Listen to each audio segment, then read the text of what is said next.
সুপ্রিয় শিক্ষার্থীরা, তোমরা কেমন আছো? আরেকটি ক্লাসে তোমাদের সবাইকে স্বাগতম।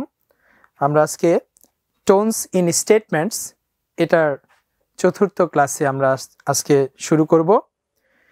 তো এর আগে আমরা পড়েছিলাম যে টোনের বিভিন্ন কৌশল কিভাবে লেখকেরা তাদের লেখায় ব্যবহার করে।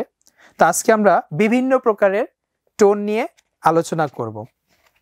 তো তোমাদের বইয়ের 51 পৃষ্ঠায় তোমরা সবাই একটু খেয়াল করো, মাঝামাঝি অংশে এই কথাগুলো লেখা আছে যে a defined tone allows readers to connect with the writer. একটা টোন, নির্দিষ্ট টোন, সেটা লেখককে পাঠকদের সাথে যুক্ত করে। when you read a literary piece, তুমি যখন কোনো একটা সাহিত্য পড়বে, you may find different tones like cheerful and light-hearted, regretful, humorous, pessimistic, nostalgic, melancholic, joyful and persuasive. এই শব্দগুলো তোমাদের হয়তো একটু ডিফিকাল্ট লাগতে পারে, আমি একটা একটা করে বলে দিচ্ছি, সবাই খেয়াল করো। চেয়ারফুল, খুব আনন্দপূর্ণ অবস্থা। লাইট হার্টেড, খুব হালকা মুডে থাকা, সেটাকে লাইট হার্টেড বলা হয়। রিগ্রেটফুল, অনুতপ্ত অবস্থা, অনুতপ্ত হওয়া। হিউমারাস, হাস্যরসাত্মক অবস্থা, অর্থাৎ একটা ফানি অবস্থায় থাকা। পেসিমিস্টিক, এটা হচ্ছে হতাশা ব্যঞ্জক বা হতাশাজনক। পেসিমিস্টিক হচ্ছে হতাশাজনক। নস্টালজিক, কোনো একটা স্মৃতিকাতরতা, তুমি পূর্বের তোমার একটা পাস্ট এক্সপিরিয়েন্সে কোনো একটা স্মৃতি আছে, সেটা নিয়ে তুমি স্মৃতিকাতর হয়ে গেলে। মেলানকলিক, এটা নেগেটিভ ওয়ার্ড, বিষণ্ণতা বোঝায়। মেলানকলিক, তুমি যদি বিষণ্ণ অবস্থায় থাকো, এটা হচ্ছে মেলানকলিক। এরপর আছে জয়ফুল, জয়ফুল মানে আনন্দপূর্ণ, আনন্দপূর্ণ অবস্থা। আর হচ্ছে পারসুয়াসিভ, পারসুয়াসিভ মানে প্ররোচিত হওয়া, অন্যের দ্বারা প্রভাবিত হওয়া, উৎসাহিত হওয়া কোনো একটা কাজ করার জন্য, প্ররোচিত হওয়া। Now let's know about the different types of tones that you will usually experience in a text. এখন আমরা বিভিন্ন ধরনের টোন সম্পর্কে জানবো, যেটা তুমি কোনো একটা লেখা পড়তে গেলে প্রায়ই তুমি ফেস করবে। তো চলো শুরু করা যাক বিভিন্ন ধরনের টোনস। প্রথমে হচ্ছে ফর্মাল অর ইনফর্মাল টোন। তাহলে ফর্মাল এবং ইনফর্মাল আমি তোমাদের সাথে একটু আলোচনা করতে চাই। তোমরা আমার ডান পাশের এই পিকচারটা একটু দেখো।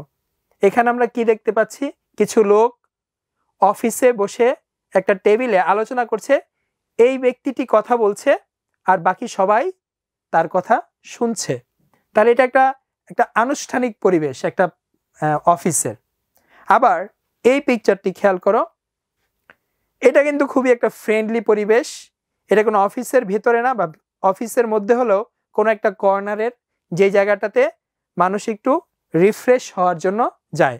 এখানে দুইজন মহিলা, একজন পুরুষ, তারা কোনো একটি বিষয় নিয়ে হয়তো আলোচনা করছে এবং তারা একটু হ্যাপি মুডে আছে, সবাই একটু চেয়ারফুল অবস্থায় আছে, আনন্দপূর্ণ অবস্থায় আছে। তাহলে আমরা এটাকে অবশ্যই বলতে পারি ফর্মাল এবং এটাকে বলতে পারি ইনফর্মাল। তাহলে ফর্মাল এবং ইনফর্মাল, বাংলা হচ্ছে ফর্মালের আনুষ্ঠানিক আর ইনফর্মাল হচ্ছে অআনুষ্ঠানিক, অআনুষ্ঠানিক তার মানে যেটা ফর্মাল নয়। তাহলে এই ফর্মাল এবং ইনফর্মাল সম্পর্কে আমরা একটু ধারণা পেলাম পিকচারের মাধ্যমে। এখন লেখার মাধ্যমে কিভাবে আমরা ফর্মাল ইনফর্মাল বুঝবো সেটা আমরা একটু পড়ি। তোমাদের বইয়ের 51 পৃষ্ঠার শেষের দিকে আছে, দেখো, ফর্মাল অর ইনফর্মাল টোন, আনুষ্ঠানিক অথবা অনানুষ্ঠানিক স্বরভঙ্গি। A formal text tone is serious, respectful and professional. একটি আনুষ্ঠানিক স্বরভঙ্গি হচ্ছে যেখানে তুমি একটু গুরুতর অবস্থা পাবা, গুরুত্বপূর্ণ লেখা পাবা। রেসপেক্টফুল, যে লেখার মধ্যে একটু সম্মান পাবা, এবং যেটা একটু পেশাদারিত্বে ভরা, professional. It shares information clearly and objectively. এটা তোমার যে কোনো ইনফরমেশন, তথ্য একদমই পরিষ্কারভাবে এবং নৈবেত্তিকভাবে, যেটা ব্যক্তিগত নয়, এভাবে প্রকাশ করে দিবে। Formal language is precise and organized. যেটা আনুষ্ঠানিক ভাষা সেটা সংক্ষিপ্ত, প্রিসাইজ অ্যান্ড অর্গানাইজড, এবং সেটা গোছানো। উইদাউট ক্যাজুয়াল ওয়ার্ডস, যেখানে কোনো অনানুষ্ঠানিক শব্দ থাকবে না, সবই আনুষ্ঠানিক শব্দ থাকবে। It shows authority and expertise. এটা কি করে? কর্তৃত্ব প্রদর্শন করে এবং দক্ষতা প্রদর্শন করে। And the tone can be neutral, informative, persuasive or instructional. স্বরভঙ্গিটা কেমন থাকবে? নিরপেক্ষ, তথ্যমূলক, প্ররোচিত এবং নির্দেশনামূলক। It avoids personal emotions. Formal টোনে তুমি কোনো আবেগ পাবা না, ব্যক্তিগত কোনো আবেগ এখানে খুঁজে পাবা না। এ ছিল ফর্মাল। এবার আসে informal. The informal text tone is friendly and relaxed. Informal tone যেটা, এটা বন্ধুত্বপূর্ণ এবং আরামদায়ক। ইউজিং এভরিডে ওয়ার্ডস, আমরা প্রত্যেক দিন যে শব্দগুলো ব্যবহার করি এগুলোই ব্যবহার হয় এখানে। It aims to connect with readers like in a conversation. এটার লক্ষ্য হচ্ছে পাঠককে লেখকের সাথে এবং পাঠকের মধ্যে একটা সম্পর্ক তৈরি করা। The tone changes based on relationship. তোমার যখন সম্পর্কের উপরে ভিত্তি করে তোমার এই টোনটা চেঞ্জ হতে পারে। যেমন তুমি তোমার বন্ধুর সাথে যেভাবে কথা বলবে, তুমি তোমার দাদা দাদির সাথে ওইভাবে কথা বলবে না। আবার বাবা মার দাদা দাদির সাথে যেভাবে কথা বলবে, বাবা মার সাথে সেভাবে কথা বলবে না। সবই কিন্তু তুমি ইনফর্মাল ইউজ করছো ঘরোয়া পরিবেশে, কিন্তু এক একজনের সাথে সম্পর্কের উপর ভিত্তি করে তোমার গলার কণ্ঠস্বর পরিবর্তন হচ্ছে। তো কনটেক্সট অ্যান্ড ফিলিংস, এটাও আমাদের রিলেশনশিপ, কনটেক্সট এবং ফিলিংস এর উপর ভিত্তি করে আমাদের টোন পরিবর্তন হয়ে যায়। যেমন হিউমার। হিউমার মানে কি? হাস্যরস। অর্থাৎ তোমার কথার মধ্যে কি কোনো মজা আছে, এখানে কি ফান আছে, সেটা। এমপ্যাথি। এমপ্যাথিটা একটু বুঝিয়ে দিচ্ছি। সিম্প্যাথি এবং এমপ্যাথি এর মধ্যে একটু পার্থক্য আছে।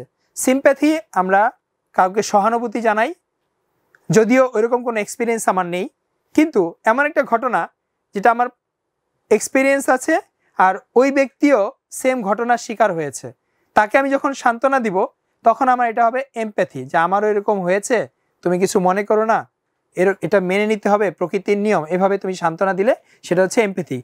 তোমার নিজস্ব অনুভূতি থেকে তুমি সান্ত্বনা দিলে, ওইরকম একটা এক্সপিরিয়েন্স তোমার আছে। নস্টালজিয়া, আগেও বলেছি, স্মৃতিকাতরতা। Informal tone is clear and familiar but less strict than the formal tone. Informal টোনও ফর্মাল টোনের মতো ক্লিয়ার, পরিষ্কার থাকে, কিন্তু এটা ফর্মাল টোনের মতো অতটা স্ট্রিক্ট হয় না। এখানে আমরা খুব লাইট মুডে কথা বলি, অতটা সিরিয়াস হয়ে আমরা কথা বলি না। তাহলে এই গেল ফর্মাল অ্যান্ড ইনফর্মাল টোন। এর পরের পৃষ্ঠায় যাও সবাই, পৃষ্ঠা নাম্বার 52। তো 52 পৃষ্ঠায় আমাদের কি আছে? নন অ্যাসার্টিভ টোন। নন অ্যাসার্টিভ টোনটা কি আমরা সবাই দেখে নেই, তোমরা সবাই বইটা একটু ফলো করো। If a text just presents facts and does not use any information or words to convince you, the tone is non-assertive. I'm sorry you lost your ticket. Kindly get off the bus and get another one. This is an example of a non-assertive tone. এখন খেয়াল করো, এই ধরনের কথা তুমি যদি শোনো তোমার কিন্তু কখনোই ভালো লাগবে না। যে তুমি তোমার টিকিট হারিয়ে ফেলেছো, কাইন্ডলি দয়া করে তুমি বাস থেকে নেমে যাও এবং অন্য আরেকটি নাও। এ ধরনের কথা আমরা কেউ শুনতে অভ্যস্ত না, শুনতে চাইও না। এই ধরনের যেটা আনপ্লিজিং, যে কথা তুমি শুনতে চাও না, সে ধরনের লেখা যদি পাও তাহলে সেটা হচ্ছে নন অ্যাসার্টিভ টোন, অর্থাৎ যে কথাগুলো আমাদের শুনতে ভালো লাগে না। তাহলে এর বিপরীতটা হচ্ছে কি? Assertive tone. Informal tone, formal tone গেল, এবার নন অ্যাসার্টিভ টোন গেল, এখন আমরা আছি অ্যাসার্টিভ টোন। অ্যাসার্টিভ টোনটা হচ্ছে যে কথাগুলো আমাদের শুনতে ভালো লাগে। যেমন একটা এক্সাম্পল আমরা দিচ্ছি, I really like the way you talk to me, I will thank you for your manners. তুমি যেভাবে কথা বলো এটা আমার খুব পছন্দ, এভাবে কথা বলাটা আমার খুব পছন্দ। I will thank you for your manners, তোমার আচরণের জন্য আমি তোমাকে ধন্যবাদ জানাবো। তাহলে তুমি যে কথাগুলো শুনতে তোমার ভালো লাগে সেই লেখাগুলো যদি পাও সেগুলো হচ্ছে আমাদের অ্যাসার্টিভ টোন। আর এর আগে পড়েছি যেগুলো আমাদের শুনতে ভালো লাগে না, যেগুলো আমরা শুনতে চাই না, দেখতে চাই না, সেগুলো হচ্ছে non assertive tone.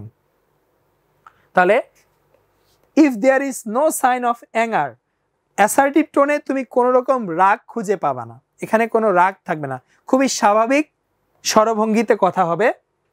And the expression is calm and peaceful, প্রকাশভঙ্গিটা থাকবে খুব শান্ত এবং শান্তিপ্রিয়। It means the tone is assertive, তখন তুমি বুঝে নেবে এটা হচ্ছে অ্যাসার্টিভ টোন, যেমন এই এক্সাম্পলটা আমরা বললাম। তাহলে অ্যাসার্টিভ টোন গেল। এরপরে আমরা যেটা দেখব একটা পিকচার, এখানে তোমরা দেখতে পাচ্ছ। এই পিকচারটা মূলত কি শো করছে সবাই একটু বলার চেষ্টা করো। আমরা দেখতে পাচ্ছি একজন লোক খুব রাগী হয়ে কথা বলছে, তাই না? আরেকজন লোকের উপরে খুবই রাগ প্রদর্শন করছে। তাহলে এই ধরনের টোনকে কি বলা হয়? Again, if a text attacks another person using words and showing anger, the tone is aggressive. যেমন you are a terrible liar. তোমাদের ক্লাসে যদি ধরো কাউকে বলা হলো তুমি একটা ভয়ঙ্কর মিথ্যাবাদী, তাহলে কি তাকে একটু আক্রমণ করে কথা বলা হলো না? এটাই হচ্ছে আমাদের অ্যাগ্রেসিভ টোন। এটাকে কি বলা হয়? Aggressive tone. কাউকে যদি আক্রমণ করে কথা বলা হয়, তুমি যে লেখার মধ্যে পাবা যে লেখার মধ্যে একটু আক্রমণাত্মক ভাব আছে, তাহলে সেটা হচ্ছে অ্যাগ্রেসিভ টোন। এটা দিয়ে ছবিটা আমাদের আসলে বুঝতে সাহায্য করলো অ্যাগ্রেসিভনেস বিষয়টা, কিন্তু আমাদের মূলত অ্যাগ্রেসিভ টোনটা খুঁজতে হবে লেখার মধ্যে। যেমন এই লেখার মধ্যে আছে you are a terrible liar, তুমি একজন ভয়ঙ্কর মিথ্যাবাদী। তাহলে এটা হচ্ছে আমাদের অ্যাগ্রেসিভ টোনের উদাহরণ। এরপরে আসো tone of triumphant. Tone of ট্রায়াম্ফেন্টটা কি? If the writing shows how the main character overcomes difficulties to achieve success, then the tone is triumphant. তখন টোনটা হয়ে যায় বিজয়ী টোন। অর্থাৎ কোনো একটা তুমি গল্পের বই পড়ছো, সেখানে একটা ক্যারেক্টার তার সামনে যে কাজই করতে যায় শুধু বাধা আর বিপত্তি আসে, বিভিন্ন বাধা আসে, কিন্তু সে ওই সব বাধা পার হয়ে সেই কাজটি করে ফেলে, অর্থাৎ সে সাকসেসফুল হয়। তাহলে এই ধরনের লেখাটা হচ্ছে তোমার ট্রায়াম্ফেন্ট। তো ট্রায়াম্ফেন্ট এই শব্দটা বোঝানোর জন্য আমি তোমাদের এই পিকচারটা একটু দেখাচ্ছি। দেখো, বাংলাদেশ টিম কোনো একটা ট্রফি হয়তো জয় লাভ করেছে, কিন্তু এই ট্রফিটা জয় করতে গিয়ে তাদের অনেক বাধা পেরোতে হয়েছে, তারপরে তারা বিজয়ী হয়েছে। তাহলে এই ধরনের লেখা যদি কোথাও পাও, তাহলে সেটা হচ্ছে টোন অফ ট্রায়াম্ফেন্ট। ওকে, এরপরে তোমাদের আরেকটা পিকচার দেখাচ্ছি, সবাই একটু দেখো। একজন মেয়ে প্রকৃতির মাঝে বসে আছে, খুব শান্ত একটা পরিবেশ, এবং সে যেভাবে বসে আছে তাতে মনে হচ্ছে সে কোনো কিছু চিন্তা করছে, তাই না? তাহলে the writer's tone is calm and thoughtful when he or she invites readers to explore the characters' feelings and thoughts. এখন কি মনে হচ্ছে না যে সে কোনো কিছু একটা নিয়ে চিন্তা করছে, তার মধ্যে একটা আবেগী ভাব আছে?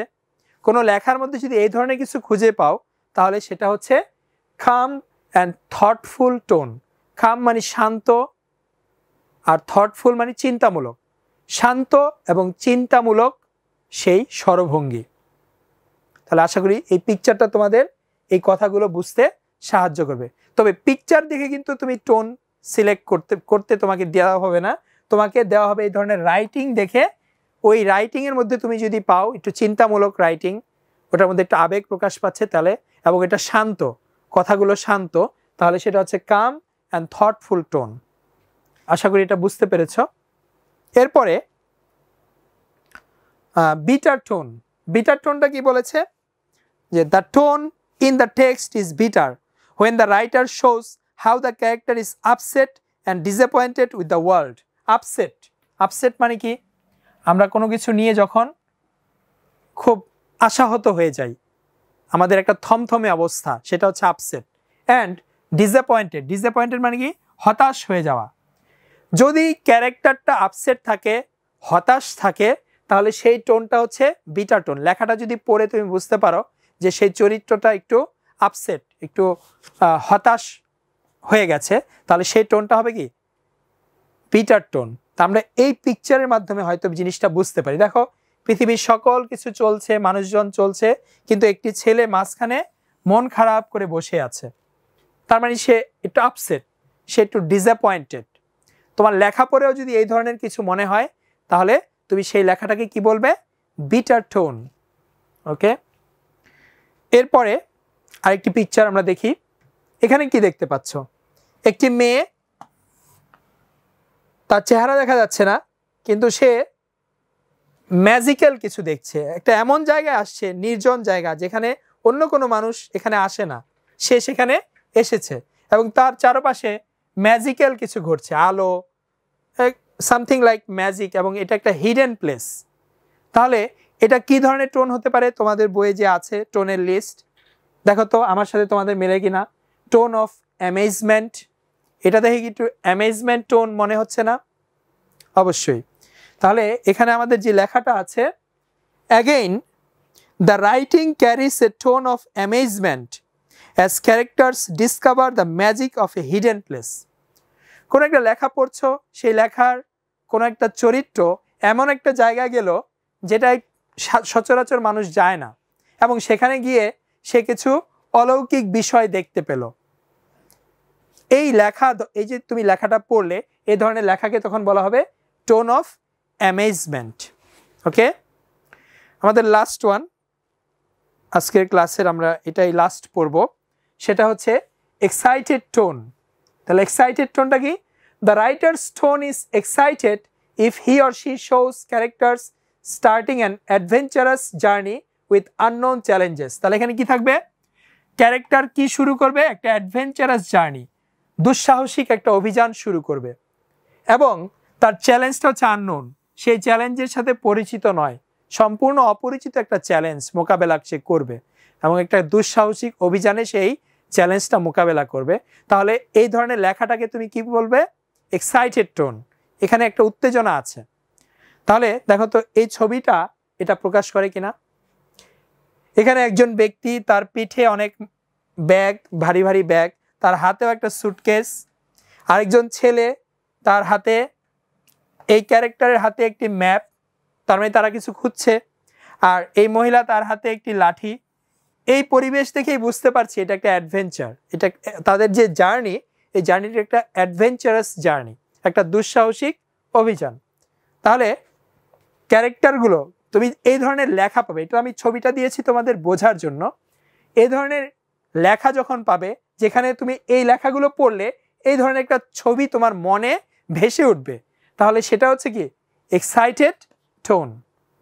তাহলে আজকে আমরা প্রায় 10 রকমের টোন দেখেছি। প্রথম টোনটাতে ফর্মাল ইনফর্মাল একসাথে ছিল, এই দুইটাকে যদি আলাদা করে পড়ো, ফর্মাল ইনফর্মাল আলাদা করো, তাহলে এখানে টোটাল 10 রকমের টোন আমরা পড়েছি।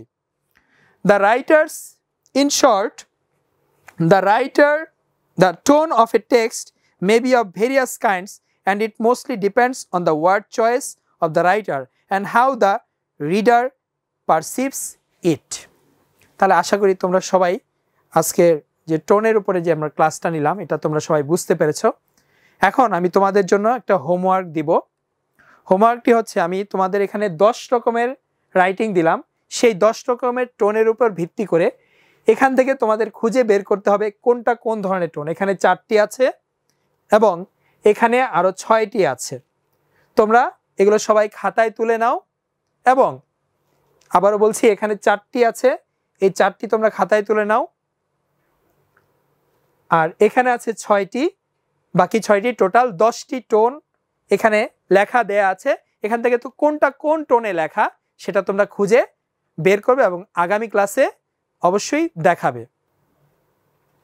সম্মানিত ফ্যাসিলিটেটর আপনারা যারা আছেন, এখান থেকে আপনারা আনসারগুলো পরবর্তী ক্লাসে স্টুডেন্টদেরকে বলে দিবেন এবং তাদের খাতাগুলো চেক করে মিলিয়ে দিবেন। এই আনসারগুলো সিরিয়ালি দেয়া আছে, আপনারা এগুলো মিলিয়ে স্টুডেন্টদেরকে চেক করে দিবেন। সবাই ভালো থাকবেন, আল্লাহ হাফেজ।